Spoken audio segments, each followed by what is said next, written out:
Welcome back to the Strive to Thrive podcast. Your host and founder, Chase Hillier, here with Tyson Shepard, co-founder and founder of Walking Buffalo. So, some exciting news in the world of Tyson and myself. We took a little bit of a hiatus, about 3 weeks from the podcast. We're really happy with how the first one turned out, with the engagement and everything like that. It just happened to be a really busy month for us. He had school to do. I've been working and going to school. We recently moved into our own place together, so you guys should be seeing more episodes more frequently. And we're probably going to be trying to put out at least one per week. Time frames and ranges shift between 30 minutes, 45 minutes, depending on how good the conversation is. Yeah, Tyson, anything you would like to add on that front?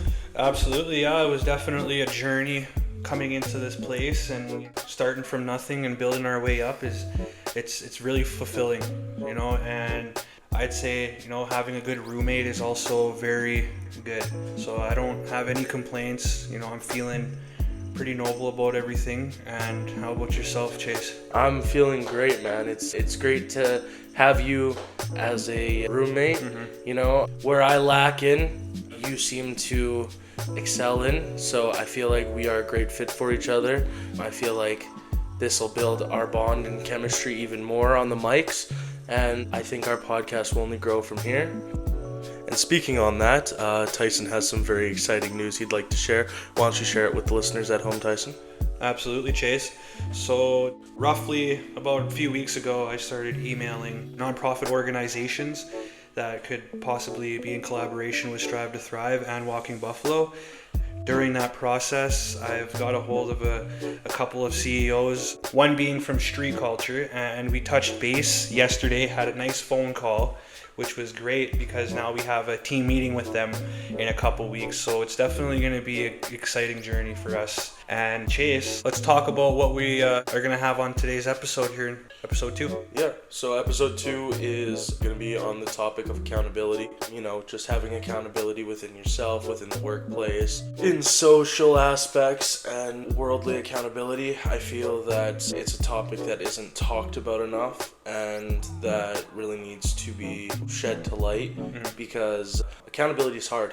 A lot of people can't take accountability for their actions, and it never leads them down a good path. So I do believe we have a couple questions queued up, just kind of getting our minds on accountability and what we might think about it. So if you don't mind, Tyson, you can fire away. Absolutely. So Chase, let's start off with one question here. How do you hold yourself accountable when no one else is watching? Accountability when no one else is watching is about integrity. Doing the right thing simply because it aligns with my values, not because of external pressures or recognition. So an example of that would be studying for a midterm. Even though I am confident in it and I feel like I'm going to get a good mark, it's still up to me to study and make sure that I'm prepared for the exam, especially when there's an Xbox sitting over there that I could just be playing game, right? It's definitely tough sometimes to hold yourself accountable when nobody's watching, because if you don't hold yourself accountable, it's the same thing with a diet.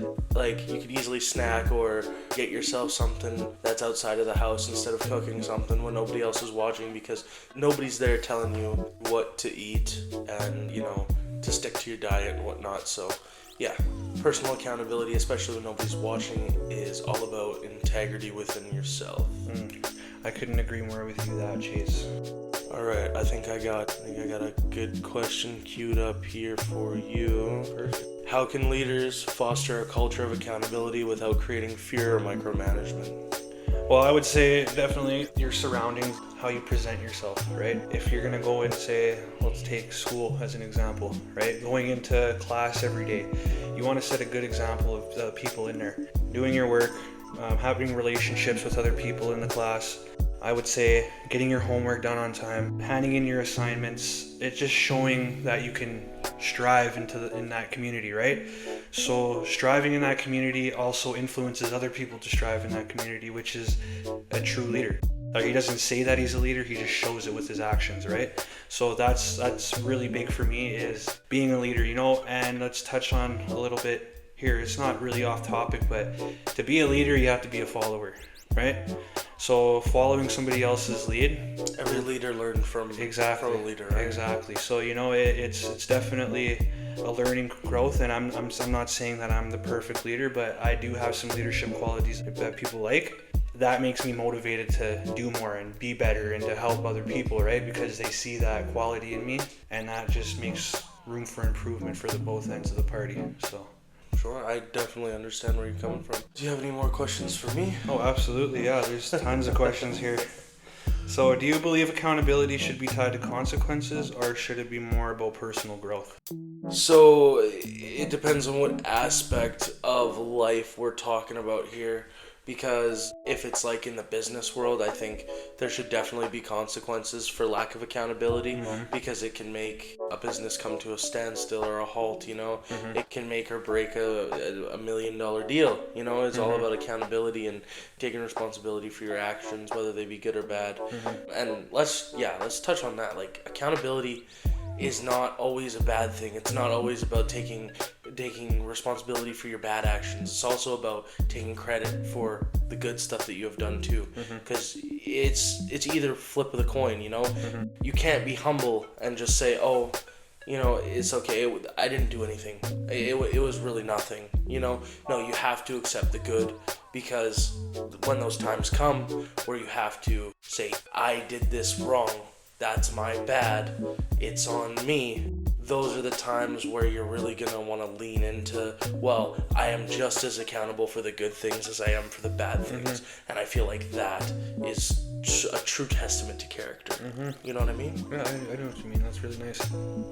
How can communities hold each other accountable without resorting to public shaming? Let's say going to community centers, holding events, right? Being a part of a society that wants to be involved in that. Because a lot of people these days, they like to go online, right? Rant, but they don't personally want to go up to the person and talk to them about it. Twitter fingers. Exactly. Twitter fingers, right? Yeah. So it's about being independent. It's about having a good mindset on your shoulders, and if people in the community, if they would do that, it would be such a better community, right? It's easy to go online and do that, but it's hard to go out and actually talk to that person and come up with a resolvement of a problem. Yeah, I feel like most people are cowards, you know. Yeah. Like, most people, they feel like they are protected behind their screen, and so they're more likely to say something that's hurtful or rant and rave because there's no accountability. That's the thing, is with social media, great segue into the social media portion of this episode, but yeah, I feel like social media has absolutely destroyed accountability in our society, because people can go on there and they can post anonymously, or they can post even on their profiles, and little to none can be done about it. It used to be back in the day, if you wanted to talk shit to somebody, you'd walk up to their face and talk shit, and it'd be a 50-50 shot if you got punched in the mouth or not, and then that was the consequences to your actions. Whereas nowadays, everybody can get online and talk shit and talk all this big game about this and that, but they don't have no accountability. Like, they don't have no accountability because there's nobody there with them, and they feel like they've got this power over you. And yeah, I completely think that social media has destroyed accountability and integrity in this society as a whole. I agree with you, Chase. And to touch on that a little bit, how do you balance being accountable to others while also maintaining personal boundaries? So it's a fine line, because like, integrity within oneself is all about being true to yourself, and in order to do that, like, you do have to be true to others to an extent, but you can't let the personal integrity get in the way of the boundaries that you set for yourself. And, you know, if they do not align with the boundaries that you have set for yourself, then you need to take a step back or take a step out. I always say, instead of taking a step back, because we don't go backwards, we only go forwards, you take a step to the side and you look at the situation as a whole, and you see where your boundary is, and you see where whatever it is that you're going up against is, and you just basically, is it worth crossing the boundary to do this thing? And if it is, then you have to say to yourself, okay, well, is this the new benchmark now? Do I move the line? Or is this an exception? Why is it an exception? And who or what makes it an exception? You know? How do you think your personal and public character tie into accountability? Ooh, that's a good question. So I would say a personal character would be, you want to be genuine, you want to have that persona, you don't want to fake a persona, right? 100%. Which I can be accountable of. Like, I had a fake persona. As right? did I for a yeah, lot of like years. I've definitely had a fake persona for quite some time, you know, being in the streets. That's not what I like, right? I'm not meant to be that.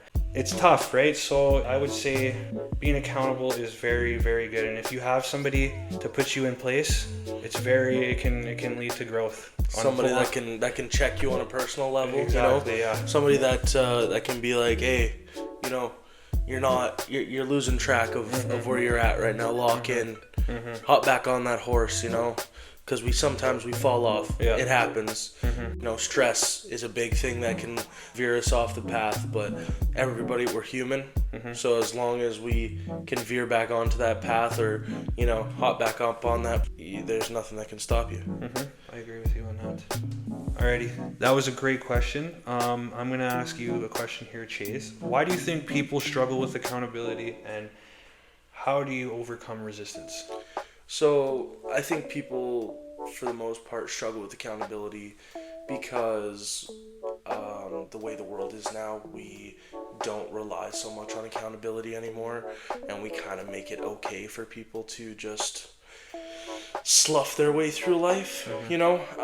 I don't think that many people have the willpower or the discipline to hold themselves accountable anymore, because they grew up in a household where, oh, it's okay, you know, pat your head, brush your hair, instead of getting an ass whooping every once in a while when you're being a bad kid.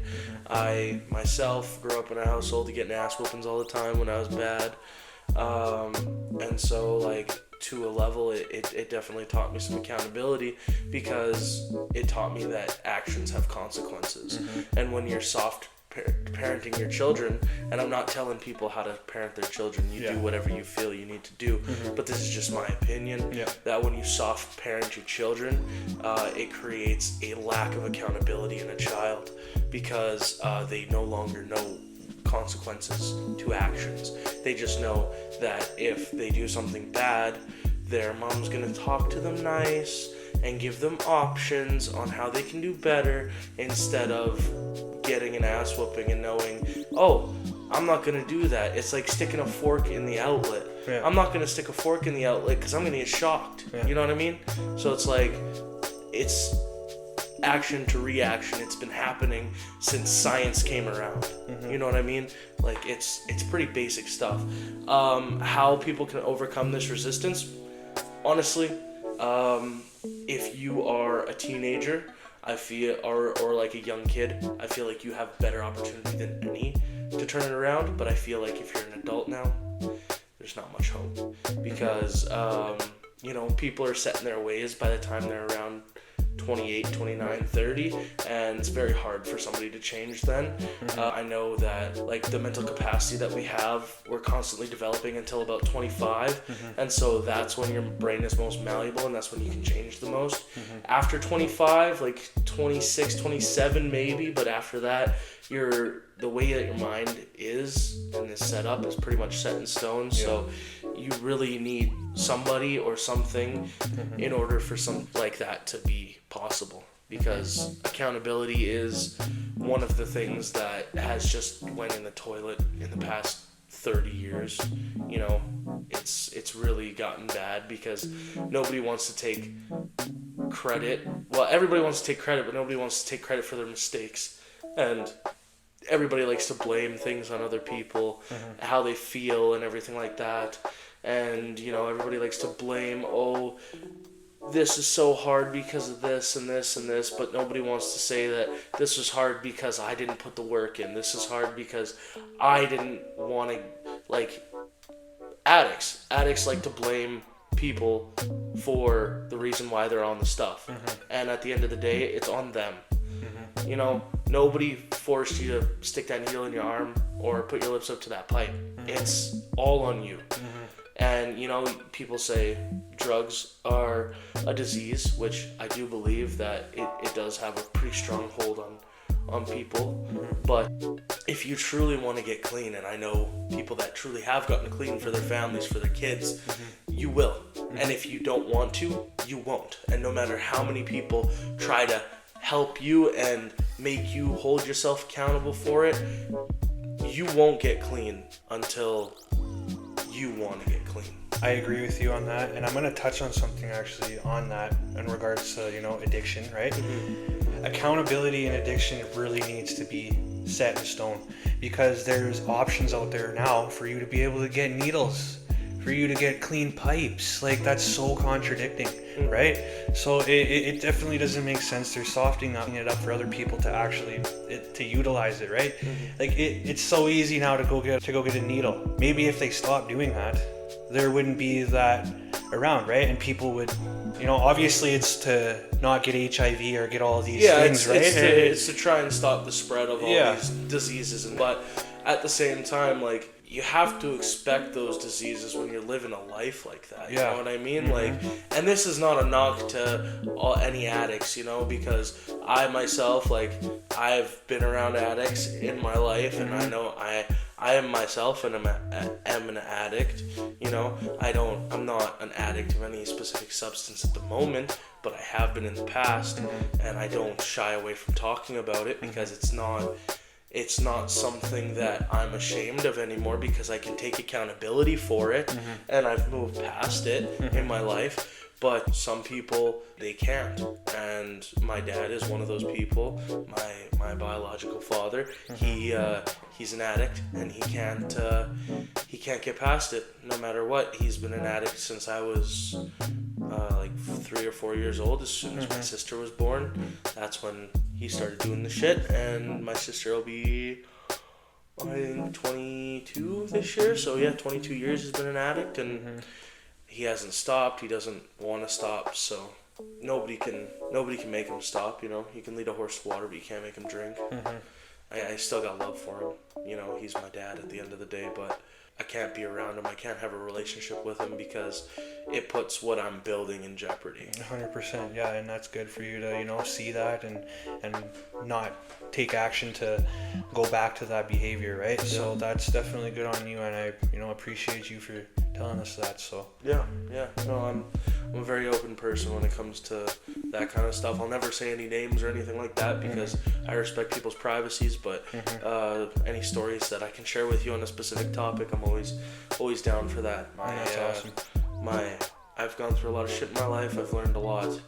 I met a lot of people, learned a lot of things from a lot of people, a lot of smart people. So talk a little bit more about maybe some unrealistic expectations in society. Unrealistic expectations in our society. That's a pretty broad question, but it is quite broad. It might take us off the topic of accountability, but that's fine. Unrealistic expectations go from all these plastic surgery models, like, to what females feel like they have to look like nowadays, which is like 9 times out of 10, it's all these plastic surgery Instagram girls are getting all these likes, but I don't know a man that likes a plastic look over a natural look, to be honest with you. And, you know, I feel like if you want to do anything to yourself to make yourself look pretty, that's great, but you can't expect it to have a long-term benefit. You can't expect it to translate over to the type of guys that you're looking to go for or anything like that. Like, I feel like if you really want to do something for you, you should do it for you and not for the reaction of somebody else. And I agree with you, and that also does touch up on accountability, because you're not accountable of your own self because you don't feel comfortable in your own skin, right? And somebody doing that, they want to make themselves feel good, but naturally, like, you should have seen how they looked before. And I'm saying this openly, right? I'm not saying to nobody specific or anything, but you see how beautiful they were before they got it, right? And it's like, why would you do that? Like, you know, like, it's awesome to be natural. And that's probably only going to last 5-10 years before you start having problems with yourself, right? You know, like this change of your body, that your skin's going to get older. If you naturally take care of yourself and you naturally take care of your skin, your body's just going to like strive, like it's going to be amazing.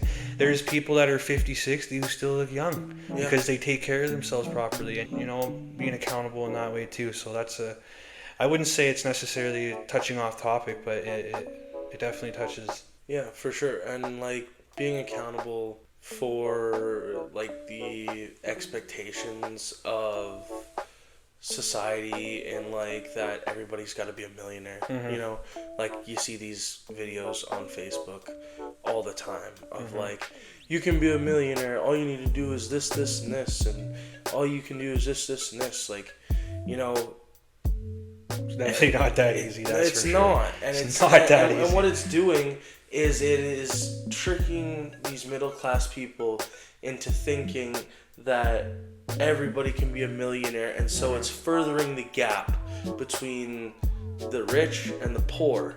You know what I mean? So it's making it so there is no middle class, because back in the day it used to be your dad got a job at a factory or a car dealership or whatever. He made his 60 grand a year. He was able to buy a house. He was able to feed his family, and he lived a good life. That was the American dream. Nowadays, you need so much money in order to survive that these people are selling you on this. You can become a millionaire, and sure, if you do the steps, you can, but how long until millionaire becomes the new middle class, and you got to be 100 millionaire in order to be rich and successful? You know what I mean? Because if everybody keeps striving to make the most money possible, it's only going to further push the expense of things, because there's going to be an abundance of money and a small portion of like groceries and everything like that, and so scarcity breeds basically the dollar value of things.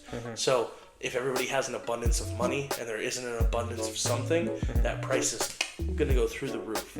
Whereas if people have less money and there's still a less amount of things, it's gonna go up, but it's not gonna go up that high, because they're gonna look at who's all buying it and the average earnings of a consumer in that, and how much they can afford to spend and stuff like that. Like, man, we still need McDonald's workers in this world, you know? We still need shelf stockers. We still need janitors. Custodians. We still need, we still need office workers. We still need just regular people, not everybody can be a millionaire. Not everybody can be successful. If you have dreams, chase them. I'm not saying not to, because this is exactly what we're doing. We're chasing a dream here. But if you know for a fact that you're not going to be able to fulfill your dream, pursue different options and always have a backup plan, because you can always, Dana White said this, you can always go back to what you were doing before. So chase your dream now, and if it doesn't work out, you can just go back to doing what you were doing before. You know what I mean? I do know what you mean. Yeah. And that's awesome, because it shows you that there is plenty of options. Like, there's so many things that you can do. It's just can't be closed-minded. You got to be open-minded about everything. It's all a learning process, right? So I definitely appreciate that, and I'm even learning from you while we speak, right? So like, definitely, it's not only us telling other people, we're also learning while we're doing our podcast. For sure, yeah. We're so we're not these two perfect guys. No, we're also learning. No, that's like the disclaimer I always put is, whenever I have a conversation with somebody, you shouldn't listen to me, because these are just my opinions, my thoughts, my feelings. You need to make your own. If I can, and if I can influence them for the better, great. But if you come away from this learning absolutely nothing and not taking anything from it, my day is not going to be changed because of that. That comes back to self-accountability. You need to take in what other people say to you and about you and everything, and you need to decipher it, and you need to put it into two categories. One I don't give a fuck about, one I give a fuck about. And you focus on the one you give a fuck about. You throw out everything you don't give a fuck about, because it doesn't matter to you. They say, I think I said this on the other podcast too, but it's so powerful and emphatic that I feel like I gotta say it again. The windshield is so much bigger than the rearview mirror for a reason. It's because what's in front of you is so much more important than what's behind you. That's really good. You know, Yeah, Jelly that's Roll good. said that at a award ceremony, and it stuck with me. And it's one of my favorite quotes because it's 100% right. Whatever happened yesterday, take the good points from it, learn from it. The bad points, you can learn from them too, but just keep on striving because it doesn't matter. It already happened. There's nothing you can do to change it. Exactly. Just keep moving forward. Yeah. That's all it is. And that's what Strive to Thrive is built on, is keep striving. Strive forward, and just keep striving to thrive, because thriving is the best thing that you can do in this life. Yeah, the way you worded that, you can see how eager you were to get that out, and I love that. It's awesome to be able to have somebody who chats about that, and it's not one-sided, right? It's good, and even being on this episode right now, we're both being accountable, right? Yeah. So it's awesome. So I really enjoy it. So I enjoy having you as a co-host, and I can't wait to have some guests on here. Oh yeah. Every once in a while, Yeah, it's gonna be nice. I'm hoping within the next few episodes we'll be able to lock down somebody of high stature in order to get their opinions on some things and expand our horizons and broaden everything. Super excited about what we're going to be doing with street culture and everything like that, and there's so much more to come for us, brother. Yes, sir. And I'm actually going to touch on street culture. Shout out to Jeff, by the way. I had an amazing phone call with you. Even if you don't listen to this, I'm telling you right now that once we do get it established and once we do have a good footing, we're going to strive. It's going to be a good collaboration. Thanks for tuning in to another episode of the Strive to Thrive podcast. We'll see you on the next episode. And before we end it off here, if you guys have any questions about our podcast, if you guys have any personal questions you'd like to ask us, make sure to email us at strivetothrivepodcast@gmail.com, and you can go to my website, walkingbuffalo.ca, for more. And that concludes our second episode of the Strive to Thrive podcast. Thanks for tuning in, and we'll see you on the next one. And remember, keep striving to thrive.